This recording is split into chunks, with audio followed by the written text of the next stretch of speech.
Good morning. Welcome to our Bible study this morning. We appreciate the presence of all of you.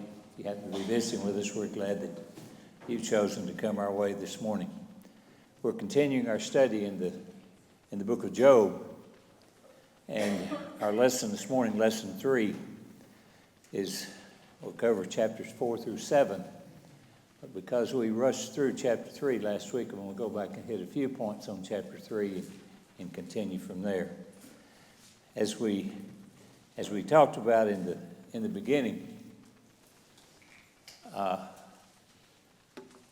book of Job primarily is made up of what's called Eastern poetry. And it's not the kind of poetry that we're accustomed to, or at least it's not the kind that I'm accustomed to, and it makes difficult reading. But if you read through enough, you can pick out some of the high points. And we're looking at the beginning today of what are referred to as the speeches of Job's three friends. We're going to look at what is referred to as Job's soliloquy to start with in chapter 3. And then we'll look at the first speech of Eliphaz. And it appears that he was the oldest and maybe the leader of Job's three friends that came to visit him. And a lot of this is speculation. We don't know that for sure, but we know that Eliphaz was the first one to speak. And our lessons for the next few weeks will be on the friends making their comments or giving their speech, and then Job giving his reply. And we have Eliphaz and Bildad and Zophar were Job's three so-called friends. Their responses are not responses that we would say are typical of what friends might make, but they're referred to as his friends who came to see about him. And each one of them, actually each of Eliphaz and Bildad made three speeches. Zophar, for some reason, we don't know why, only made two. So there are 8 speeches, if you will, given by Job's three friends. And then later on in the book, another younger, I won't call him a friend, he's just a person that showed up that knew about the situation and made some comments. We'll get to that at a later time. So with each of these friends, they make their comments, and then Job responds. And if we look at chapter 3, and we covered this, like I said, hurriedly last week because time was running out.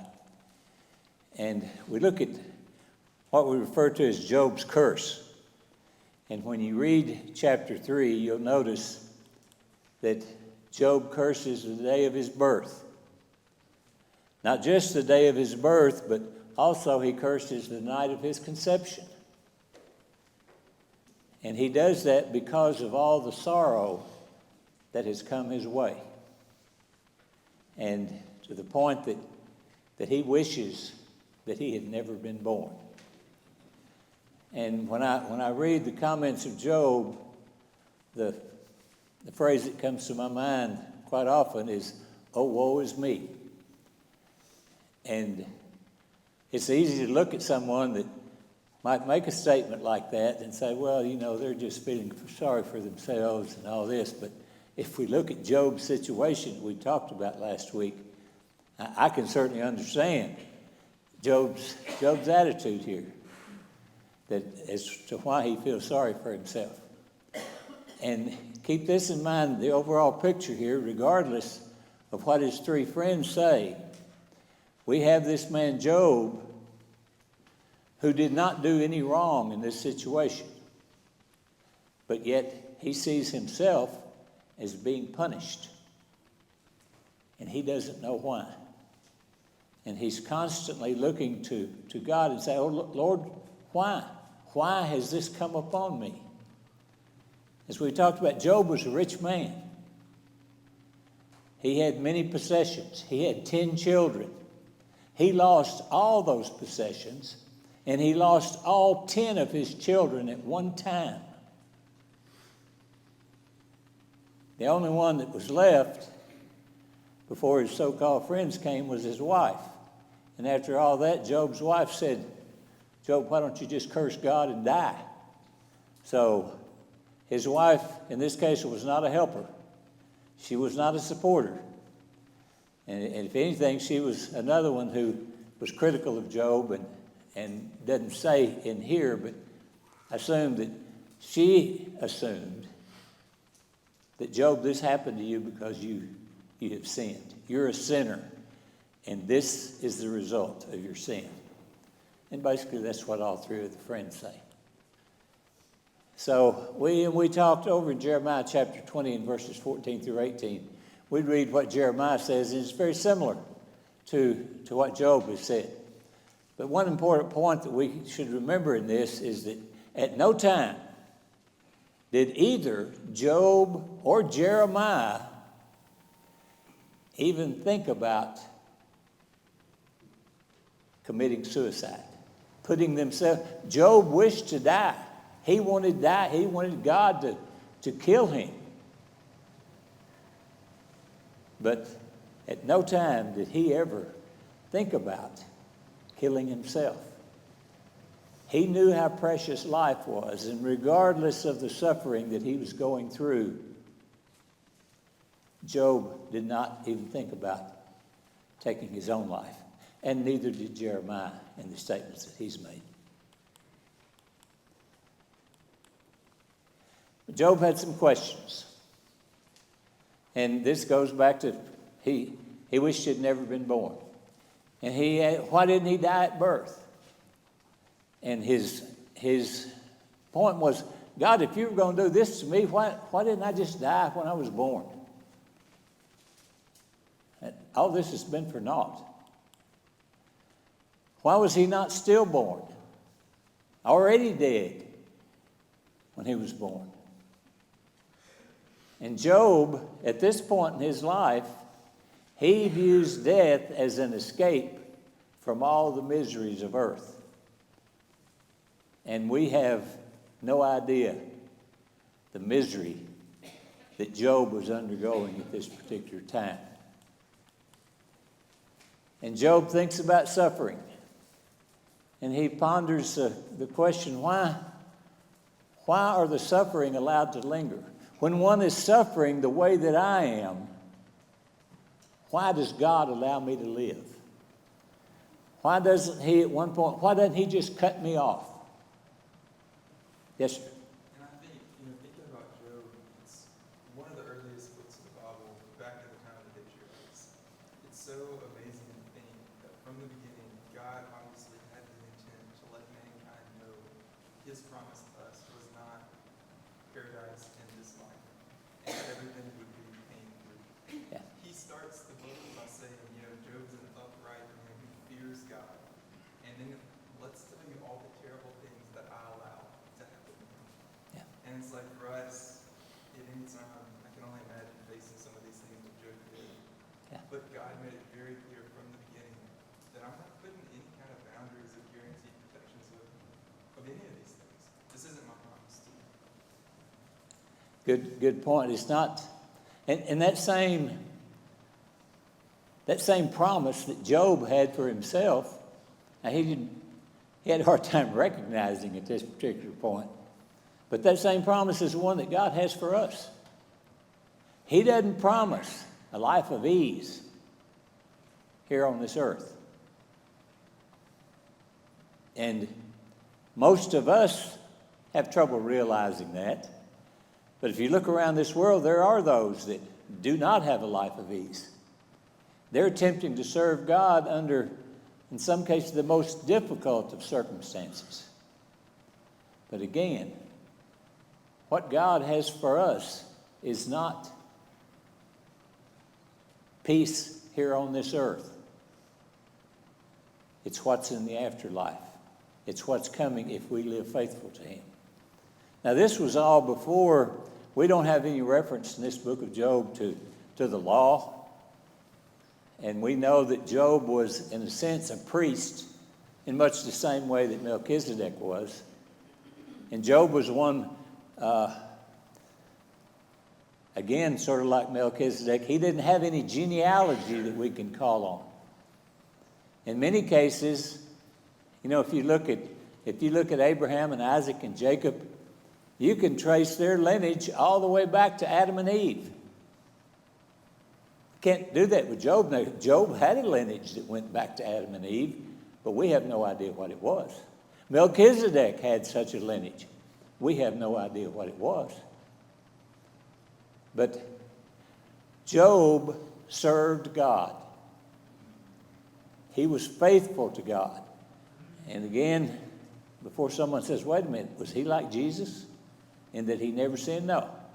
There's nothing suggested in here that Job did not sin, because I know that he did. But he did not sin in such a way as to bring all this suffering upon himself. God looked at Job and told Satan, he's an upright man. Look at him. So why are the suffering allowed to linger? Why doesn't God just put them out of their misery? And what Job most feared has now happened to him. He dreaded the suffering that has come to him. And now he's troubled about this and doesn't see an end to it. And this is something that he had most feared. Think of the life that Job lived up to this time. I won't say that it was a life of leisure, because I'm pretty sure that Job worked very hard to accumulate all the wealth that he had and to oversee all of that wealth. The herds and the servants that he had, his children, and all the things that they did. But Job did not foresee all of this suffering. Are there questions or comments? And I don't think I've said, but please know if you have a comment or question, I won't promise I can always answer the questions, but comments or whatever, please wave your hand so that I can see you. Be glad to hear your comments. So feel free to make those at any time, and don't worry about interrupting me. So beginning in chapter 4, we see the beginning of these 8 speeches that we're talking about of these 3 friends. So following Job's outburst, that I think we can rightly call it that, from back in chapter 3, in which he basically cursed the day of his birth and wondered why those who long for death continue to live. And at this point, his 3 friends began speaking. Eliphaz was the Temanite. He starts with expressing his view. Now, in general, if you read chapters 4 and 5, you'll note that Eliphaz's view was that the innocent do not suffer, but the wicked do. And that's basically, if you boil down all that his 3 friends had to say, it was right down to that point. Job, if you were innocent in whatever it is, they didn't know what it was. And Job asked them many times, tell me what I've done. Tell me my sins so that I can correct them. That was what Job wanted. All his 3 friends knew, or they thought they knew, was that, Job, you've sinned. You've sinned greatly, as a matter of fact. And God is punishing you for those sins. These 8 speeches, you can boil them all down to that. But Job kept saying, okay, tell me. I think Job was one, if one had pointed out, Job, you did this. You sinned against God by doing this. I feel certain that Job would have repented of that sin. Those 3 friends couldn't do that. And so, in his chastening of Job, which that's what Eliphaz was doing, he directs Job to seek God's forgiveness. Just go to God and repent.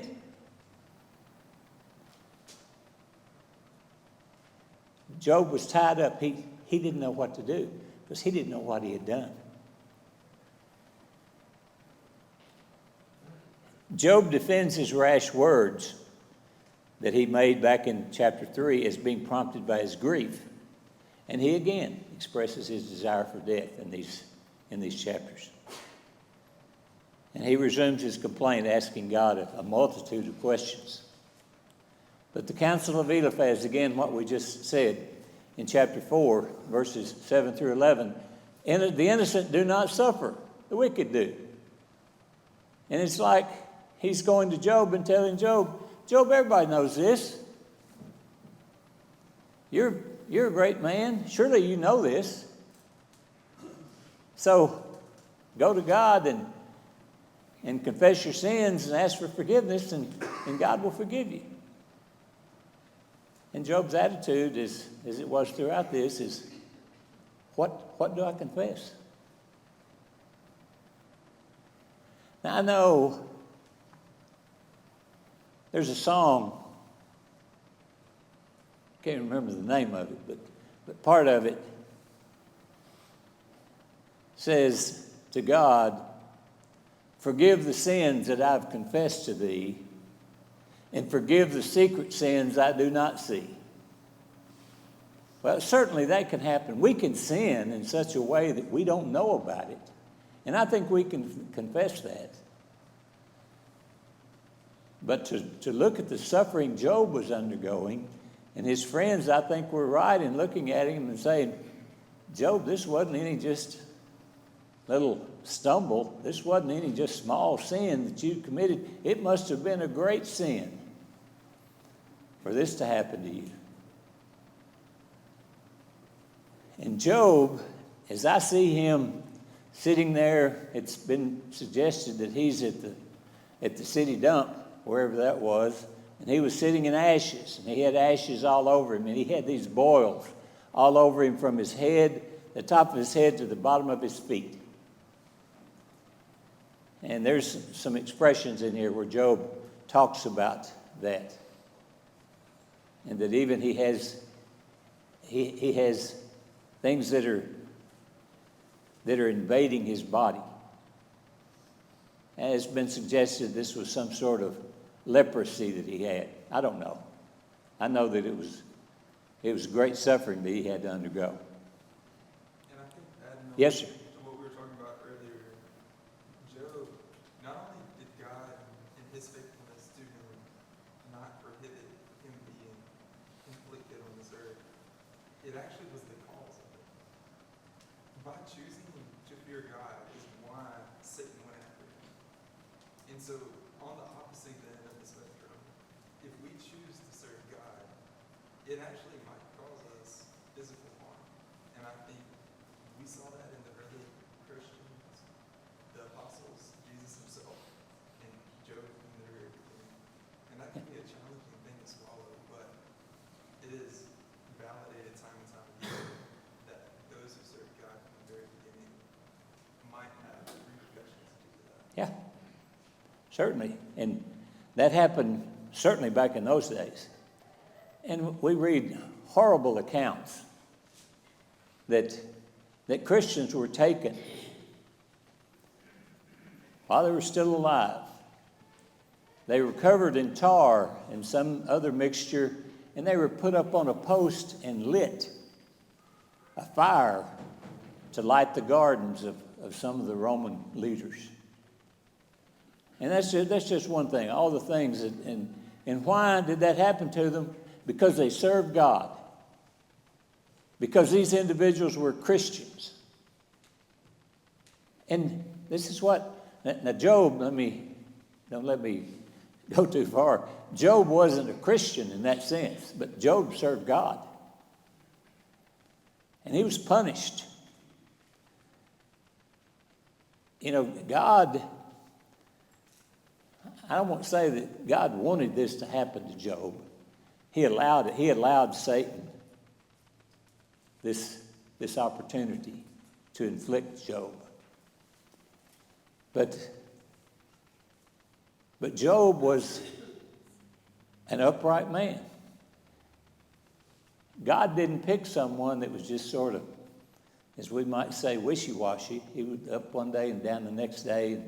sort of served him, but sort of did not serve him. That's not who God picked. God said to Satan, have you considered my servant Job? An upright man in all that he does. That's who Satan wanted to pick on. And not to play the mind of God, but his ways are infinitely higher than ours. There was a reason he let this happen to Job.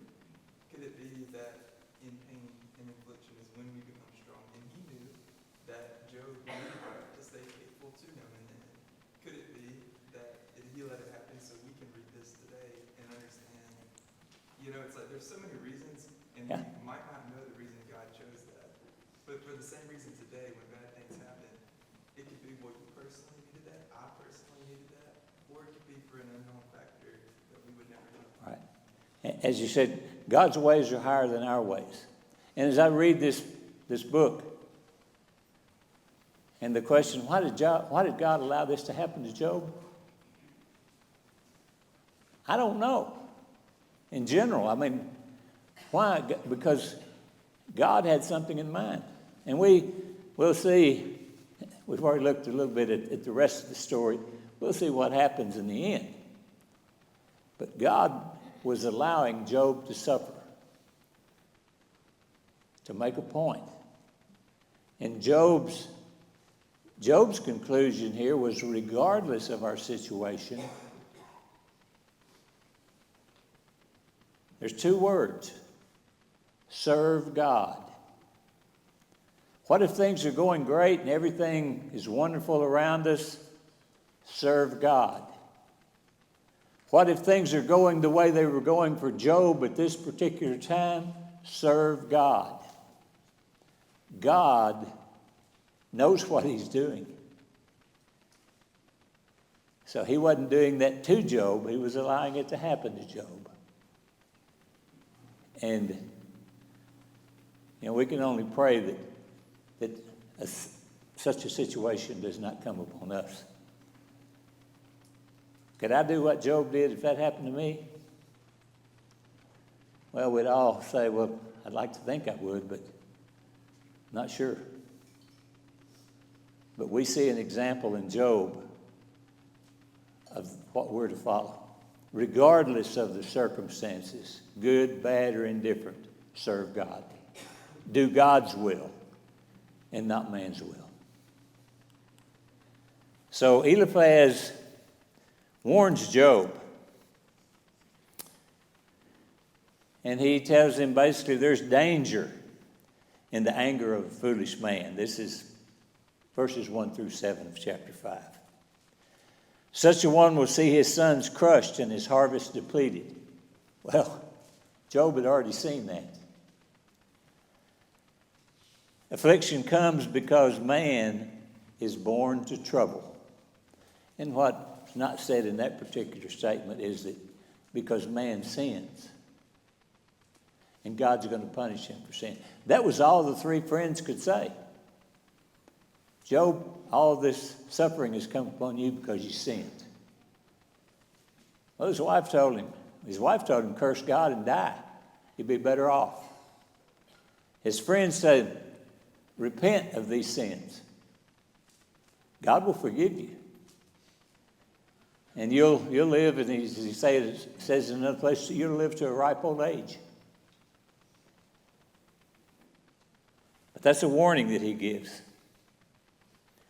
And then verses 8 through 16 in chapter 5, he gives Job some direction. He first of all warns him, and then he gives him direction.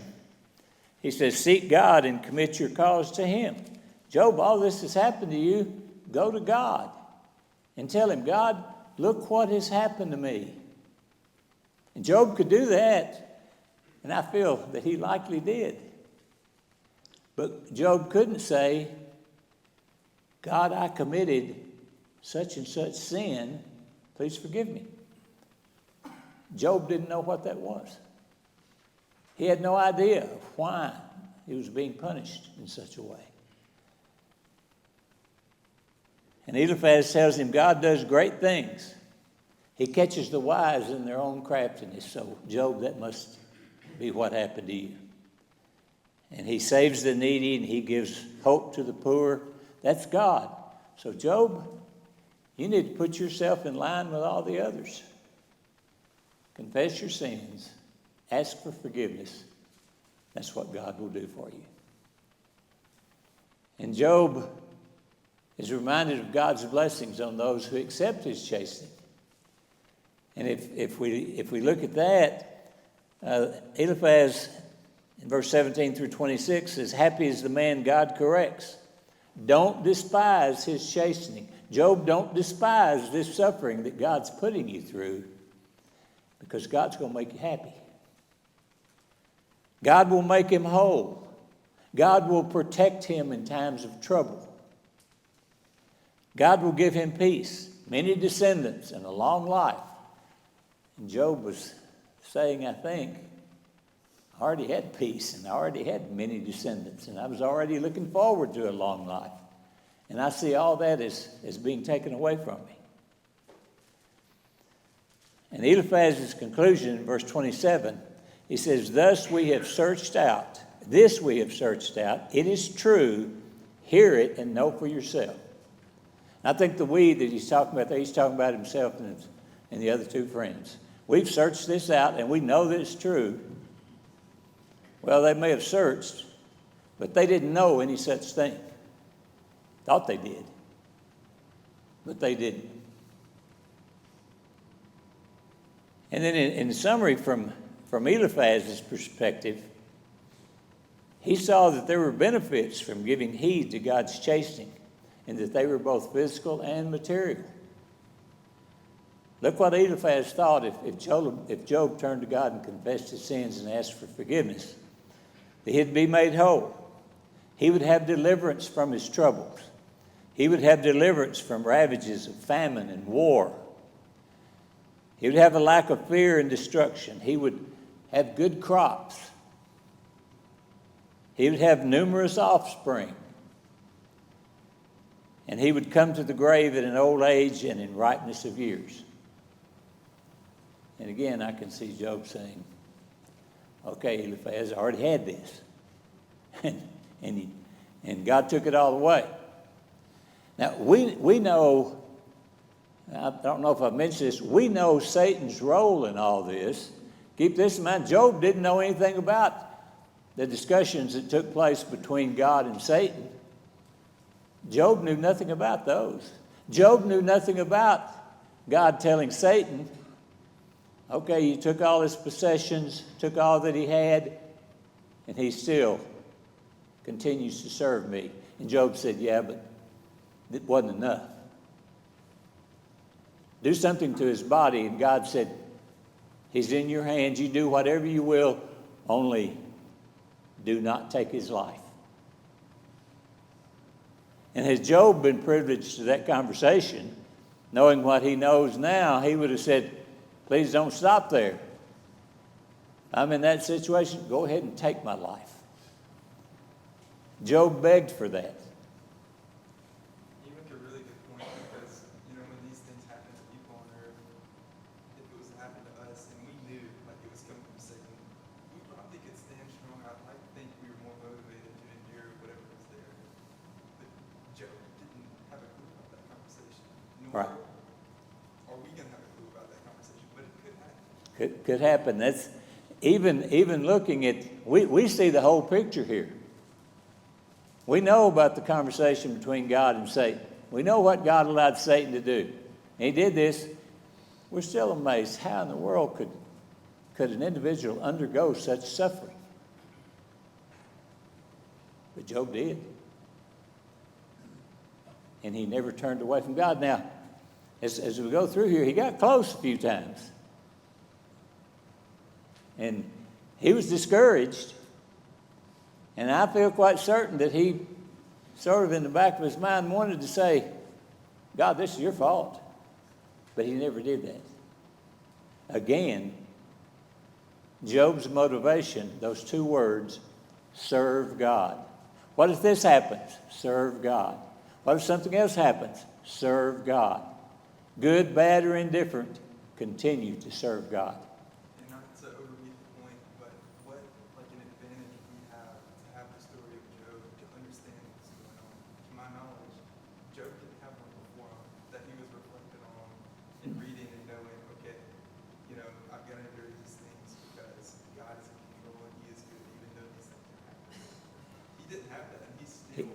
Had none of that.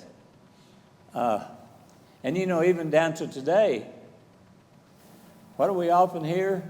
If we're undergoing some, not to the extent Job was, if we're undergoing some trials,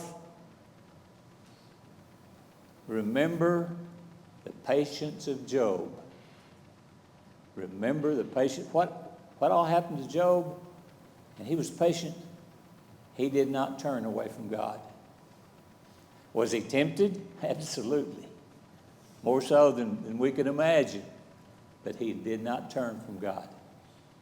But now there were two basic flaws in the speech of Eliphaz. Point those out.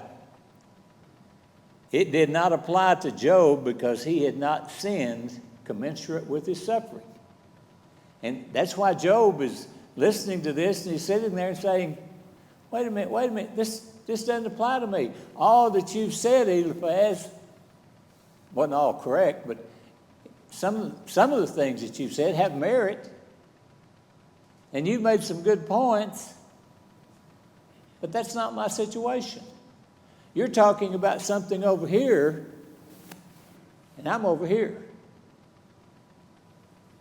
The second, Eliphaz had seen God's blessings only, and remember we read all those just a moment ago, only as physical and material benefits serving a fleshly or a physical purpose. That's all that Eliphaz had in mind. Eliphaz wasn't thinking about the hereafter. What happens, Job, when your life here is over? It was all physical. It was all material. That's what Eliphaz was talking about. That, again, was a flaw in his argument. Beginning with chapter 6, we see Job's reply. And as you read through this, you'll say, well, Job, you already said all these things back in chapter 3. I understand that. But he's saying them again. And he's going to continue to say them over and over again. But he justifies his rash words in the first 7 verses there and points out that my behavior is prompted by my heavy grief. This is what grief has brought upon me. Maybe it shouldn't, but this has caused this. If Job, and he makes this point, if his calamity could be weighed, the weight would be heavier than the sand of the sea. Have you ever been on a seashore and picked up a handful of sand? It's wet. And what about it? It's heavy. And he said, if you could weigh my calamity, it would be heavier than not just a handful, it would be heavier than all the sands of the sea. That's quite a bit. That was the reference Job was making here. He's experiencing the poisonous arrows and the terrors of the Almighty. And again, he's putting up with this. He's tolerating this, but he's still saying, what did I do to cause this? If I can know what I did, I can do something to correct it. But I don't know.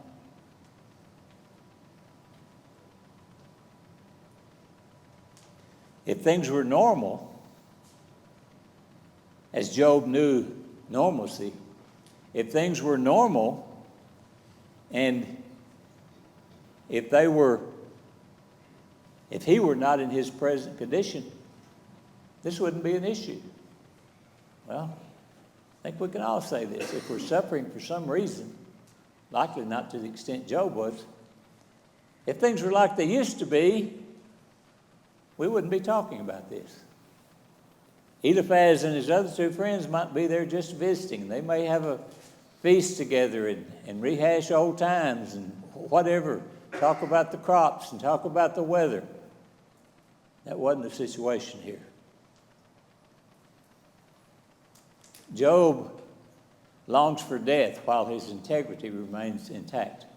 while I'm still, and I think basically his attitude is, while I'm still serving God, while I'm still being faithful to God, please let me die before it goes to the point where I do something really egregious that I shouldn't be doing.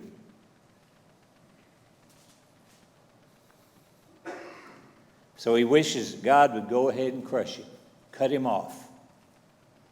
Then he would have some comfort in knowing that he had not concealed or denied the words of God. He doesn't want it to go to that point. He might. He knows that might happen to him, but he doesn't want that to happen. But his question, how long can he hope to endure this? As usual, we're running out of time before I run out of stuff. But we'll go forward. So, beginning with chapter 14, or verse 14 up through verse 23, Job reproaches his friends. And he's telling Eliphaz, if y'all are friends, you should have come in kindness and in meekness and sort of tried to comfort me in my situation. But they didn't. They were afraid of what they had seen. When they saw Job from afar off, they were confused. They didn't even recognize him. But Job challenges them again in verses 24 through 30. Show me where I have sinned.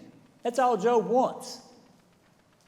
And I think in a similar situation, we would be fair in requesting that same thing.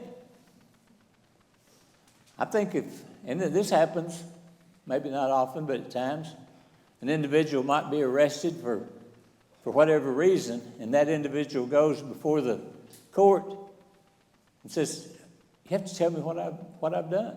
Why was I arrested? With what am I being charged? Isn't that a reasonable request that we might make today? And it's made all the time. Tell me, 1, 2, 3. Here are the charges against you. That's all Job wants. Show me where I have sinned. And then he resumes his complaint in verses 1 through 10 of chapter 7. His life is one of hard servitude, with months of futility and wearisome nights. It says months, so this has evidently gone on for some time. The condition of his flesh makes him toss all night. I can only imagine in Job's physical condition. He goes to bed and he tosses. He's on his back and he can't get comfortable because of all those sores on his body. So he turns over on one side, another side. He can never get comfortable. We're just about finished here. And he speaks out in this anguish. Why does God terrify him?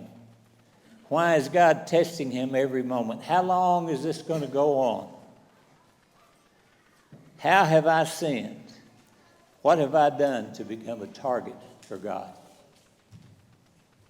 So we know where Job stands. We know what Eliphaz has said.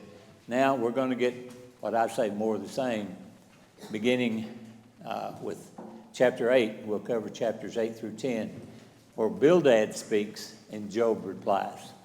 And if you read this and you start thinking, I think I've read this before. Well, you're right. You have.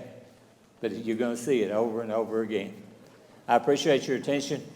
Chapters 8 through 10 next week. Thank you.